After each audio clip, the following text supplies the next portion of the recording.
All right, welcome back to another Master and Apprentice video slash podcast. How you doing today, Afton? Doing pretty good. How about you, Sammy? Doing pretty good. So we're gonna do another what if today. Just to kind of throw into the videos what to do. So we'll get right into it. In the 2008 Clone Wars film, it's a prequel film that we see right before the upcoming series. We see the Republic try to secure a treaty with the Hutts and their hyperspace routes that they control. Obviously, the Republic controls them, but the Hutts kind of run that stuff, kind of like a gang, how they run the streets. It's not necessarily their streets, but all in all, it's their streets, right? The same kind of idea. But while this is happening, the Separatists are trying to sabotage the Republic by stealing Jabba's son, Stinky, and framing the Republic. So in the film, we see Jedi's Anakin Skywalker and Ahsoka Tano try to rescue and retrieve Stinky back to Jabba, but with little time as we find out the child falls ill. In today's what if, we're going to see how things would change if the child had fallen too ill and had died. So without further ado, we'll get right into it. So right off the bat, with the child dying, we'll skip into the action. We see that the movie Dooku and Asajj were already accusing the Republic for the death of Jabba's son without any proof. But once Jabba finds out his son is actually dead, he's going to believe Asajj and Dooku right from the get-go.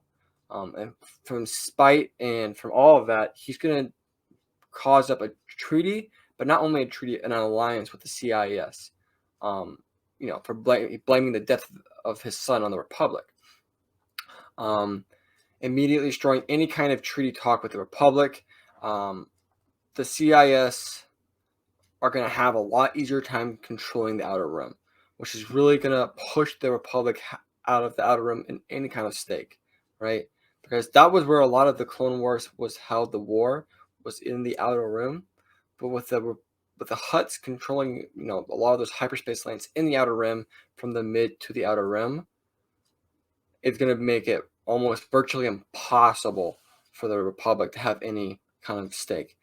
Virtually swinging all sides of the war, all swings of the war to the favor of the CIS.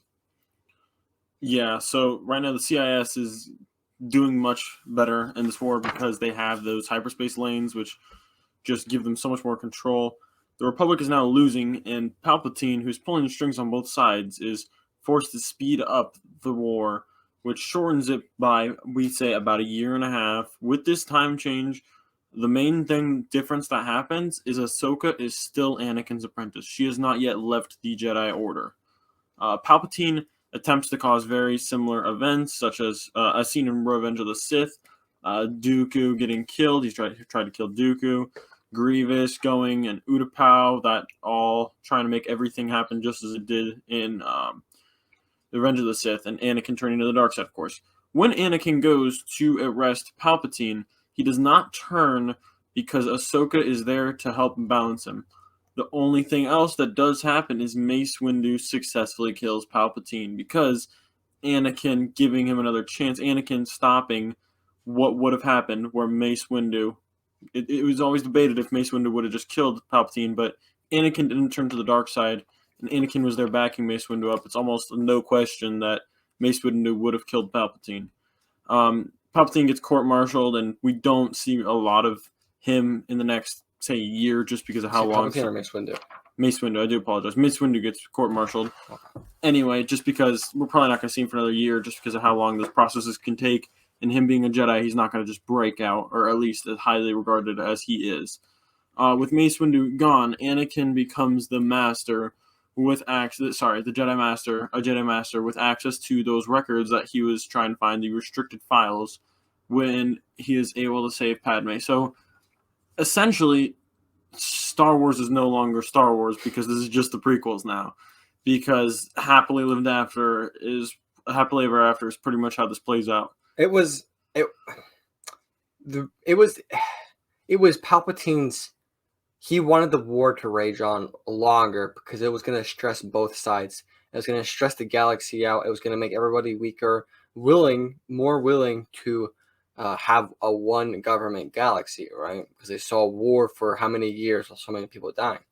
But with the Hutts not giving access to those hyperspace lanes and routes, it really screwed up the Republic. But with Palpatine being publicly the leader of the Republic, he couldn't let that happen.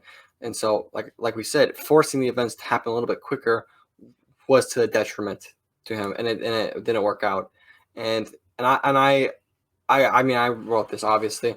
I think Ahsoka being there was the last balance he needed, because Ahsoka, she was, his Padawan. She knew Anakin very, very well, and so if she was there, with Anakin when all this was happening, when he was freaking out, finding his wife is pregnant, having these nightmares, I think having those people like Obi-Wan there and Padme wasn't just enough. He needed something else. He needed those people he cared about, and Ahsoka was like a sister, right? Like someone he really cared, like a daughter at some points. And so I think having that there would have showed him it's okay. Palpatine isn't, he's a dark side, and I think Anakin would have been more focused with Ahsoka there, and so that would have, in all, not let him have turned to the dark side, which like Palpatine would have been killed by Mace Windu. Like Athen already said all of this. With Mace Windu not dead, but arrested, there's not as much flack. So Anakin is promoted to Master, especially after revealing Palpatine was a Sith Lord. It sounds bad from the get-go with the Hutts, but it actually comes out to the demise of Palpatine in the end. Palpatine was playing in both sides, and he needed a perfect balance. And he did. And with this, it unbalanced everything. And so it only led to his fall, because he couldn't let the Republic fall. So yeah, with that, all in all, I hope you guys enjoyed this What If. I know it's a little bit shorter, but I think it's pretty cool. Like it's 1 + 1. If one side was beating the other, it was gonna really hurt Palpatine in the end, not any one side, because neither side was ever really in truly control except for Palpatine. So he was the one who was going to get hurt in the end. Exactly. So yeah, with that, I hope you guys enjoy this. If you're on podcast, hit that follow, hit that download. If you're on YouTube, hit that like, hit that subscribe. If you got anything to say, a comment, let us know what if you guys want to see next, and we'll start working on that. And with that, we hope you guys enjoyed this, and we'll see you in the next one. Peace.